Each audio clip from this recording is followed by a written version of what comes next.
സംസ്ഥാന നിയമസഭയുടെ ബജറ്റ് സമ്മേളനം ചേരുന്നത് തീരുമാനിക്കുവാൻ ഇന്ന് മന്ത്രിസഭാ യോഗം ചേരും. ബജറ്റ് അവതരണ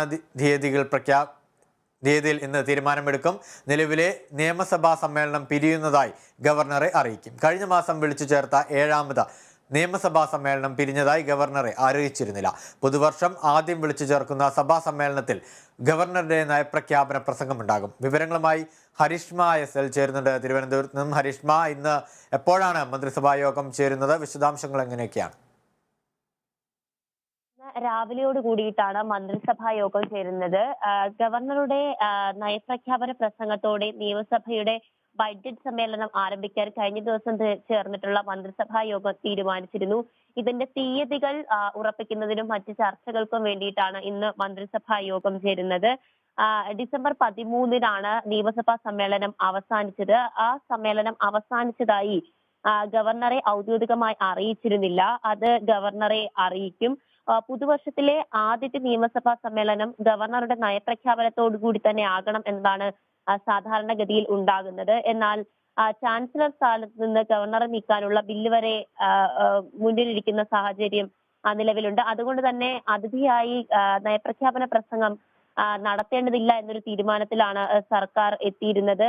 അതിന്റെ തുടർച്ചയായിട്ടാണ് ഡിസംബറിൽ ചേർന്നിട്ടുള്ള നിയമസഭാ സമ്മേളനം അവസാനിപ്പിക്കാതെ ബജറ്റ് സമ്മേളനത്തോടു കൂടി നീട്ടിക്കൊണ്ടു പോകാം എന്നുള്ള ഒരു തീരുമാനത്തിലേക്ക് സർക്കാർ എത്തിയിരുന്നത്. പക്ഷേ ഇന്നലെ ചേർന്നിട്ടുള്ള മന്ത്രിസഭാ യോഗത്തിൽ സർക്കാർ തീരുമാനം തിരുത്തുന്ന സാഹചര്യമാണ് ഉണ്ടായത്.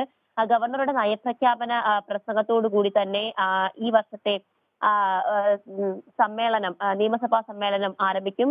15ാമത് നിയമസഭയുടെ 7ാമത് സഭാ സമ്മേളനം അവസാനിച്ചതായി ഗവർണറെ അറിയിച്ചതിന് ശേഷം തുടങ്ങുന്ന പുതിയ വർഷത്തെ നിയമസഭാ സമ്മേളനത്തിൽ ഗവർണറുടെ നയപ്രഖ്യാപനം ഉണ്ടാകും. ഈ മാസം അവസാനത്തോടു കൂടി തന്നെ 20-ന് ശേഷം ഈ നയപ്രഖ്യാപന പ്രസംഗത്തോടു കൂടി സമ്മേളനം തുടങ്ങാം എന്നാണ് സർക്കാരിന്റെ ഭാഗത്തു നിന്നുണ്ടാകുന്ന ആലോചനകൾ എന്നാണ് മനസ്സിലാക്കുന്നത്. ബഡ്ജറ്റ് ഫെബ്രുവരി ആദ്യത്തെ ആഴ്ചയിലേക്കും നടത്താമെന്നുള്ളൊരു തീരുമാനം, ചർച്ചകളാണ് സർക്കാരിന്റെ ഭാഗത്തു നിന്നുണ്ടാകുന്നത്. ഇതിൽ അന്തിമമായിട്ടുള്ള ഒരു തീരുമാനം ഇന്നത്തെ മന്ത്രിസഭാ യോഗം മന്ത്രിസഭാ യോഗം പൂർണ്ണമാകുന്നതോടുകൂടി വ്യക്തമാകുന്നതാണ്. ഇത്തരത്തിൽ നയപ്രഖ്യാപന പ്രസംഗത്തിലേക്ക് തന്നെയാണ് എന്നൊരു തീരുമാനത്തിലേക്ക് തന്നെയാണ് സർക്കാർ എത്തുന്നത്.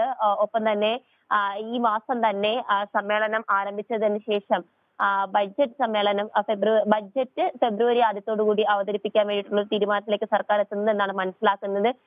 ഇന്ന് ചേരുന്ന മന്ത്രിസഭാ യോഗത്തിൽ ഈ തീയതി സംബന്ധിച്ചിട്ടുള്ള കാര്യങ്ങളെക്കുറിച്ചും കൃത്യമായ വ്യക്തത വരും. വ്യക്തമാണ്. പ്രത്യേക മന്ത്രിസഭാ യോഗം ഇന്ന് ചേരും. നിലവിലെ നിയമസഭാ സമ്മേളനം പിരിയുന്നതായി ഗവർണറെ അറിയിക്കും. അതോടൊപ്പം തന്നെ നിയമസഭയുടെ ബജറ്റ് സമ്മേളനം ചേരുന്നത് തീരുമാനിക്കുവാൻ വേണ്ടിയാണ് യോഗം ചേരുന്നത്. ബജറ്റ് അവതരണ തീയതിയിലും തീരുമാനമെടുത്തേക്കും. ഹരിഷ്മയാണ് വിശദാംശങ്ങൾ നൽകിയത് തിരുവനന്തപുരത്ത് നിന്ന്.